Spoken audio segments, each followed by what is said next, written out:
Estamos aqui hoje para conversarmos um pouco sobre a era do espírito, provas da riqueza e da miséria. Antes, porém, de adentrarmos ao tema proposto, peçamos a Jesus a dilatação do nosso entendimento, abrindo-nos a mente e o coração, a fim de que as verdades apreendidas possam ser praticadas através de nossos gestos e ações para com todos os nossos semelhantes. Que assim seja. Para nos facilitar o entendimento, convém primeiramente conceituarmos a riqueza, onde a síntese se baseia na posse de bens, fortuna, capital, patrimônio, dinheiro, economias, ouro, herança, pertences, haveres, tesouros e por aí vai. Já a miséria, ao contrário, indigência, carência, desamparo, escassez, fome, mendicância, míngua e necessidade. Essas são situações que nos envolvem no campo físico. Para falarmos de espírito, os valores são outros. Podemos então dizer que, para o espírito, é necessário aquilatar primeiramente o conhecimento e, posteriormente, a prática deste conhecimento em prol dos nossos semelhantes. Allan Kardec nos afirma que a evolução ela não dá salto e que desconhecemos a origem e o modo da criação dos espíritos. Apenas sabemos que eles são criados simples e ignorantes, isto é, sem ciência e sem conhecimento, porém perfectíveis e com igual aptidão para tudo adquirirem e tudo conhecerem. Então, com base nisso, nós vamos então iniciar o nosso estudo com a certeza de que ele será extremamente proveitoso. Para que o entendimento se sobreponha à cegueira ou ignorância espiritual, necessário se faz o entendimento das leis de justiça, de amor e de caridade. A lei de justiça baseia-se na lei de Talião ou no olho por olho, dente por dente. Jesus nos adverte que, na aplicação exclusivamente desta lei, não devemos nos esquecer de que, com a mesma medida com que medirmos, nós seremos igualmente medidos. Para suplantar a lei de justiça, Jesus propõe a lei de amor. Esta proposta se baseia na fala dele, porque ele não veio abrogar ou destruir a lei, mas dar-lhe cumprimento. Então, no livro de Mateus, no capítulo 5, nos versículos que vão de 38 a 44, foi escrito: Ouvistes o que foi dito, olho por olho e dente por dente. Eu, porém, vos digo que não resistai ao mal, mas se qualquer te bater na face direita, oferece-lhe também a outra. E ao que quiser pleitear contigo e tirar-te a túnica, larga-lhe também a capa. E qualquer que te obrigar a caminhar 1 milha, vai com ele 2. Dá a quem te pedir, e não te desvies daquele que quiser que lhe emprestes. Ouvistes também o que foi dito: amarás o teu próximo e odiarás o teu inimigo.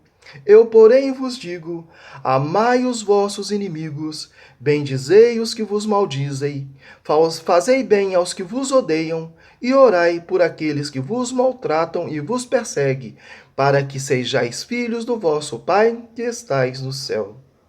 E Jesus ainda direcionou acerca da caridade. Vejamos.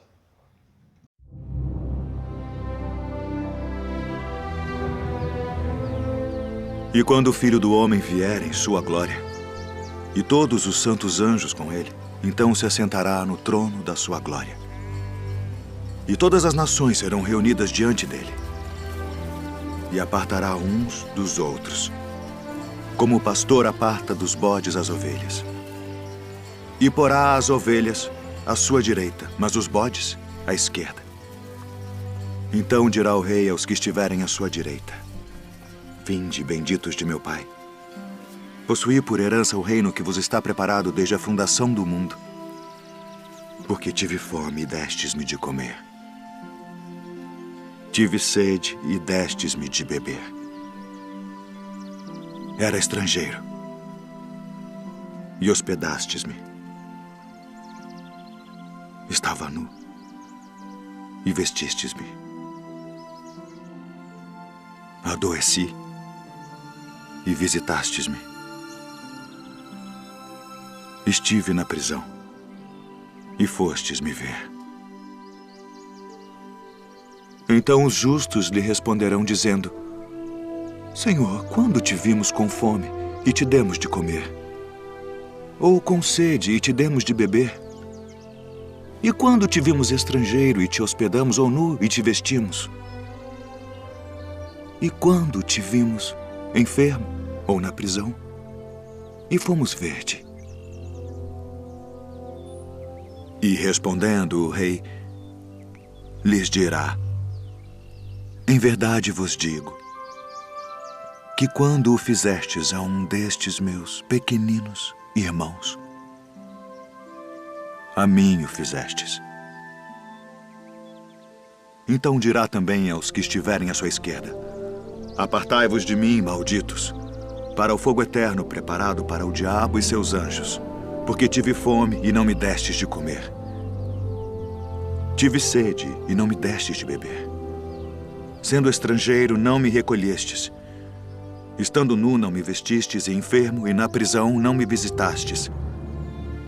Então eles também lhe responderão, dizendo: Senhor, quando te vimos com fome, ou com sede, ou estrangeiro, ou nu, ou enfermo, ou na prisão, e não te servimos? Então lhes responderá, dizendo: Em verdade vos digo que quando a um destes pequeninos o não fizestes, não o fizestes a mim. E irão estes para o tormento eterno, mas os justos para a vida eterna.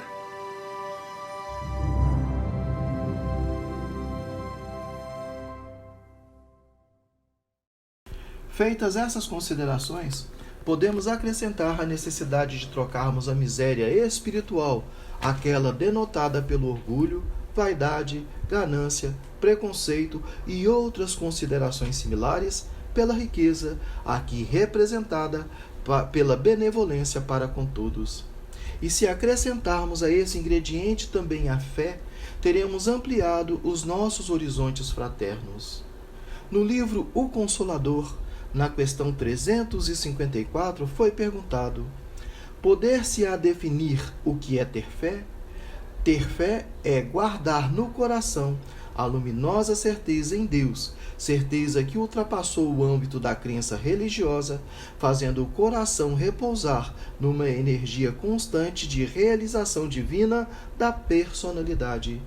Conseguir a fé é alcançar a possibilidade de não mais dizer eu creio, mas afirmar eu sei, como todos os valores da razão tocadas pela luz do sentimento. No livro Vinha de Luz, no capítulo 92, Emmanuel escreve sobre o objetivo da fé. E lá ele ressalta: o objetivo da fé constitui realização mais profunda. É a salvação a que se reporta a boa nova por excelência. E como Deus não nos criou para a perdição, salvar, segundo o Evangelho, significa elevar, purificar e sublimar, intensificando-se na iluminação do Espírito para a vida eterna. Não há vitória da claridade sem a expulsão das sombras, nem elevação sem suor da subida.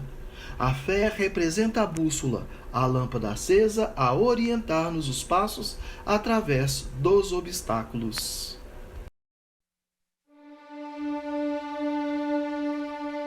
Rogo-vos, pois, eu, o preso do Senhor, que andeis como é digno da vocação com que fostes chamados.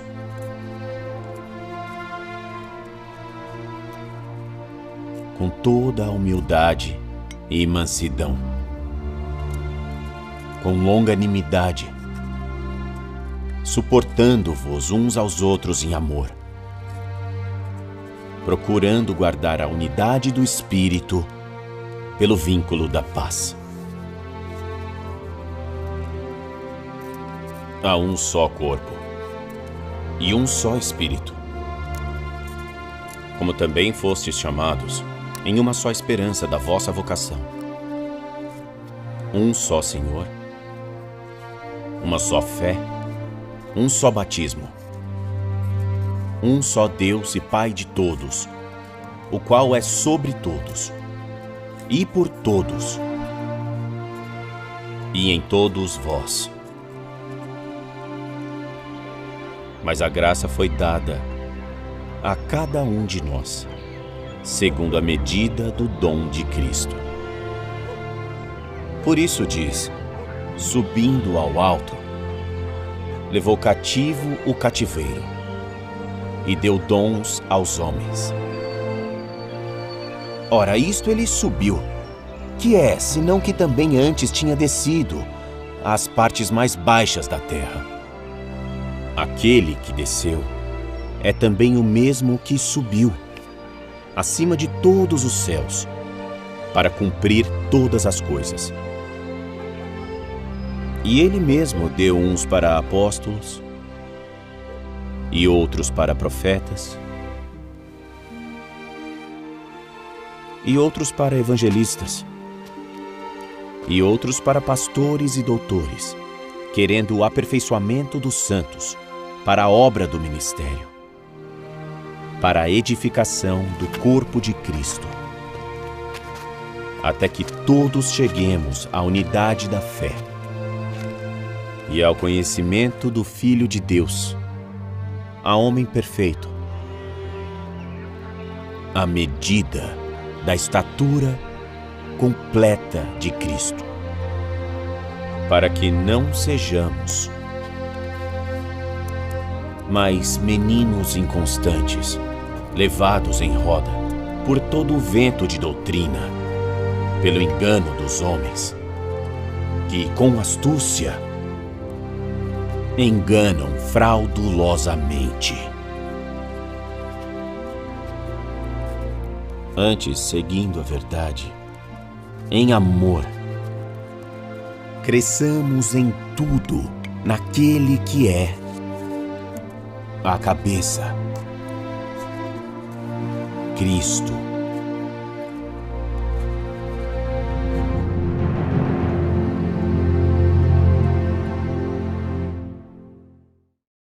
Complementando essas informações, no Evangelho segundo o Espiritismo, no capítulo 19, nos itens 3 e 5, nos é dito: noutra acepção, entende-se fé como a confiança que se tem na realização de uma coisa ou a certeza de atingir determinado fim. A fé sincera e verdadeira é sempre calma, faculta a paciência que sabe esperar, porque tendo seu ponto de apoio na inteligência e na compreensão das coisas, tem a certeza de chegar ao objetivo visado. A fé vacilante sente a sua própria fraqueza. Quando a estimula o interesse, torna-se colérica e julga suprir com violência a força que lhe falece. A calma na luta é um sinal de força e de confiança. A violência, ao contrário, denota fraqueza e dúvida de si mesmo.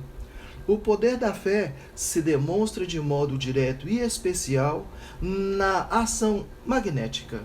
Por seu intermédio, o homem atua sobre o fluido agente universal, modifica-lhe as qualidades e lhe dá um impulso, por assim dizer, irresistível.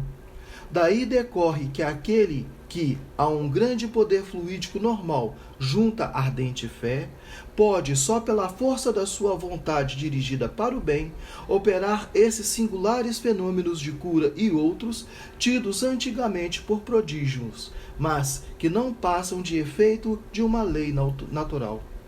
Tal motivo, porque Jesus disse a seus apóstolos: se não o curastes, foi porque não tinhais fé.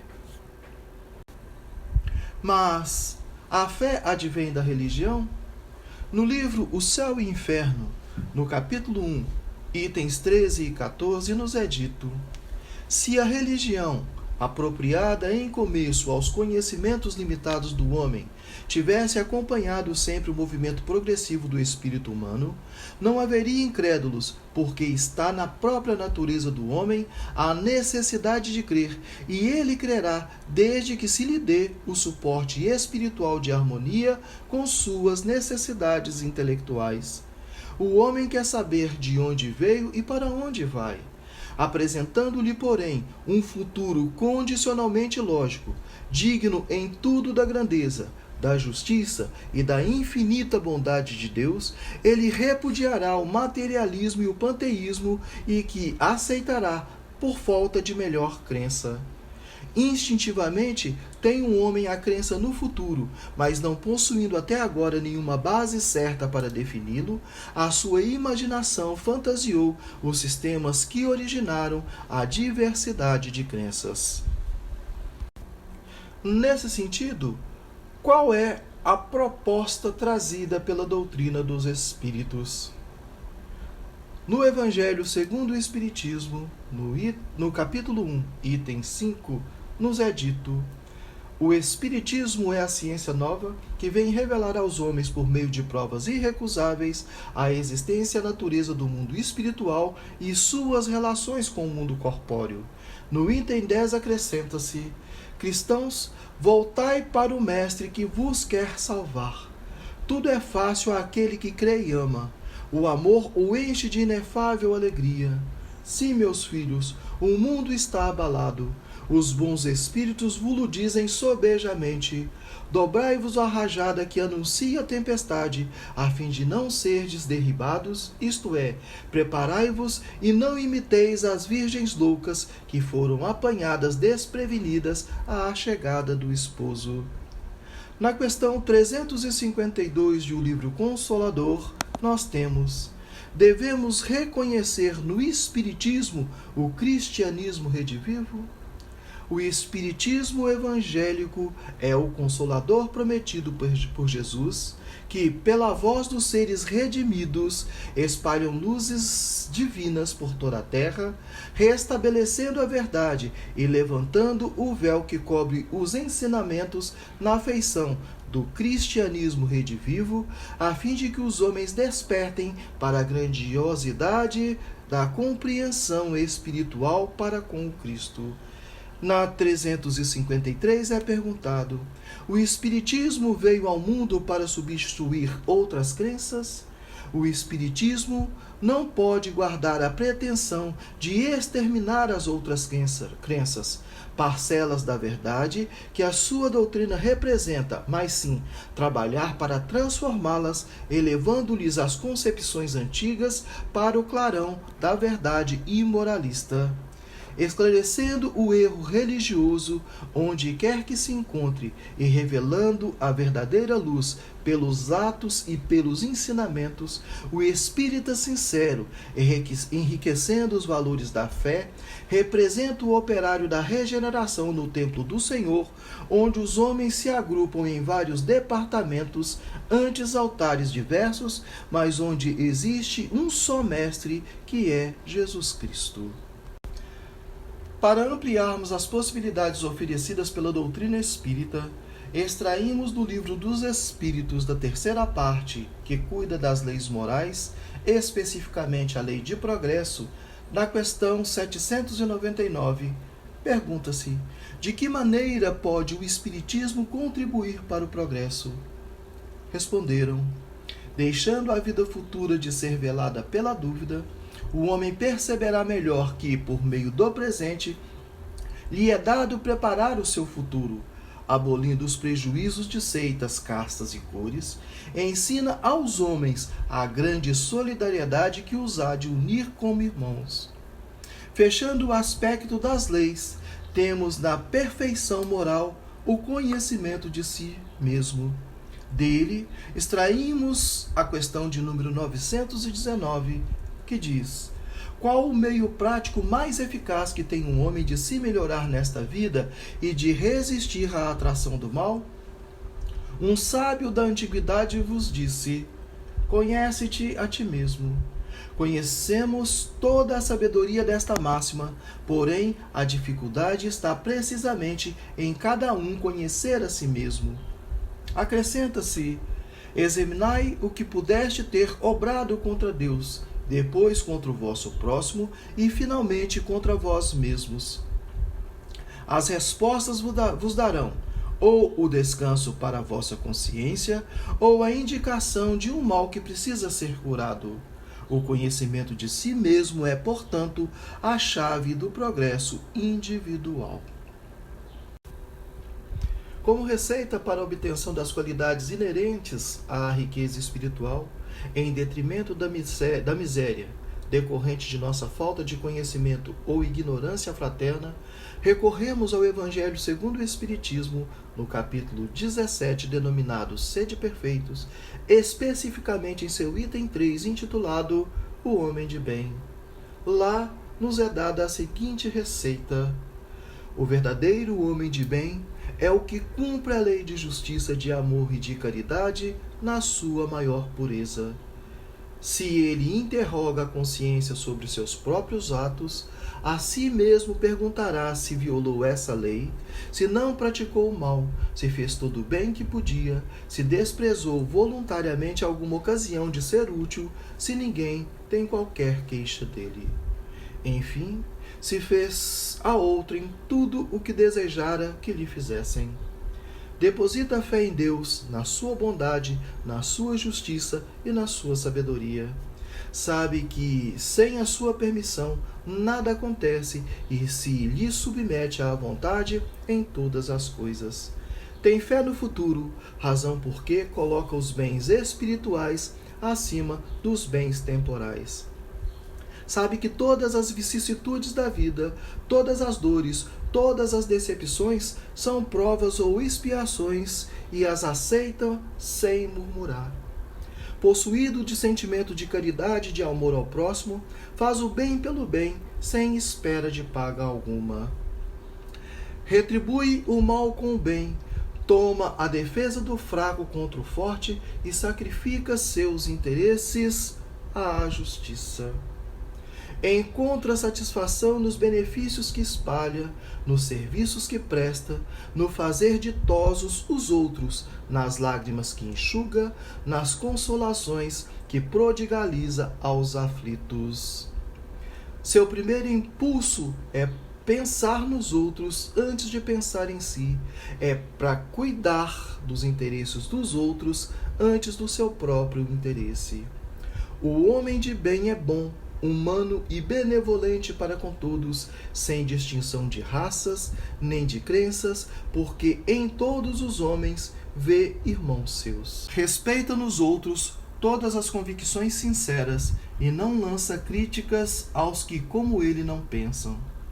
Em todas as circunstâncias, toma por guia a caridade, tendo como certo que aquele que prejudica a outrem com palavras malévolas, que fere com seu orgulho ou o seu desprezo a suscetibilidade de alguém, que não recua a ideia de causar um sofrimento, uma contrariedade, ainda que ligeira, quando pode evitar, falta ao dever de amor ao próximo e não merece a clemência do Senhor. Não alimenta o ódio nem rancor, nem desejo de vingança. A exemplo de Jesus, perdoa e esquece as ofensas e só dos benefícios se lembra, por saber que perdoado lhe será conforme houver perdoado.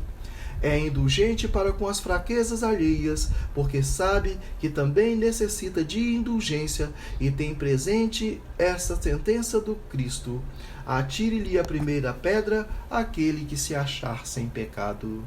Nunca se compraz em rebuscar os defeitos alheios, nem ainda em evidenciá-los. Se a isso se vê obrigado, procura sempre o bem que possa atenuar o mal.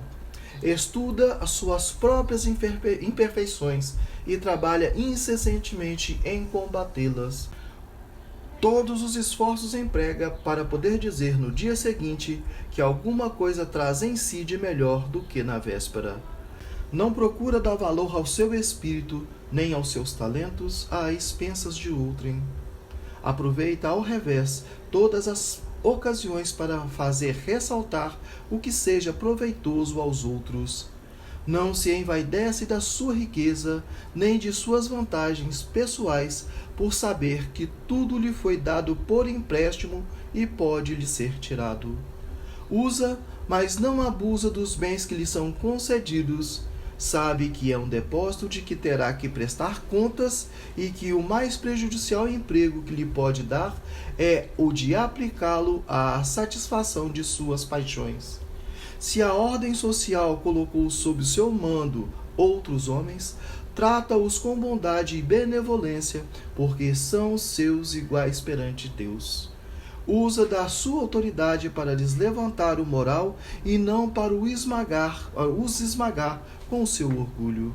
Evita tudo o que lhes possa tornar mais penosa a posição subalterna em que se encontram.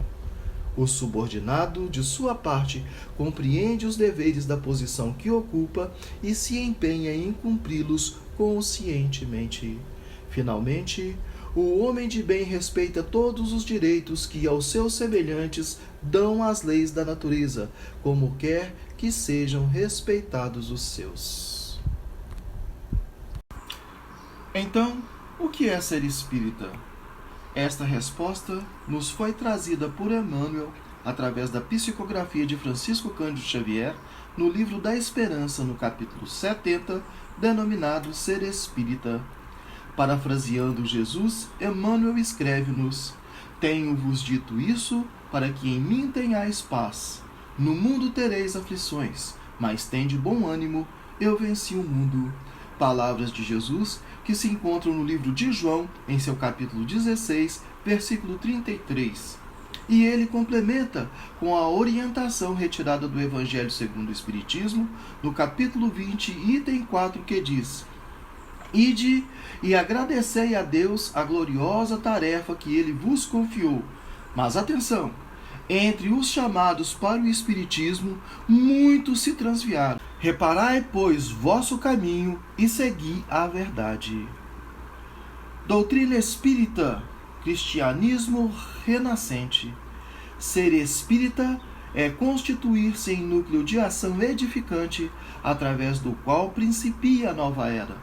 Fala-se no mundo de hoje, qual se o mundo estivesse reduzido à casa em ruínas. O espírita é chamado à função de viga robusta, suscetível de mostrar que nem tudo se perdeu. Há quem diga que a humanidade jaz em processo de desagregação. O espírita é convidado a guardar-se por célula sadia, capaz de abrir caminho à recuperação do organismo social. O espírita, onde surja a destruição, converte-se em apelo ao refazimento, onde história e indisciplina faça esteio de ordem, e onde lavre o pessimismo, ergue-se de imediato por mensagem de esperança. Assim sucede porque o espírita reconhece que não vale exigir dos outros aquilo que não fazemos, nem reclamar no vizinho o clarão de um farol, quando muitas vezes esse mesmo vizinho espera pela chama de alguém que lhe aqueça e ilumine o coração enregelado na sombra. Companheiro de ideal, o ensinamento espírita é a palavra do Cristo que nos alcança sem gritar, e a obra espírita, desde as bases primordiais de Allan Kardec, é construção do Evangelho, levantando as criaturas sem rebaixar a ninguém. Trabalha servindo, cônscio de que cada um de nós é o agente de propaganda de si mesmo no trabalho de redenção humana, que não nasce da violência, e sim da verdade e do amor, no toque fraternal de espírito a espírito. À vista disso, se muito podes realizar a benefício do próximo por aquilo que sabes, somente conseguirás renovar os semelhantes por aquilo que és. Acrescentemos a essa receita a orientação infalível de Jesus no Evangelho de João, em seu capítulo 13, versículos de 33 a 35. Filhinhos, ainda por um pouco estou convosco, vós me buscareis, mas como tenho dito aos judeus, para onde vou, não podeis vós ir. Eu vos digo também agora. Um novo mandamento vos dou, que vos ameis uns aos outros, como eu amei a vós, que também vós uns aos outros vos ameis. Nisto todos conhecerão que sois meus discípulos, se vos amardes uns aos outros. E assim, chegamos ao final de mais um estudo. Lembremo-nos de que a era do Espírito se fundamenta nos seguintes aspectos: na vivência e na exemplificação do Evangelho do Cristo, na afirmação da fé sincera e raciocinada, na necessidade do autoconhecimento e, acima de tudo, na evolução através da transformação moral. Paz e luz.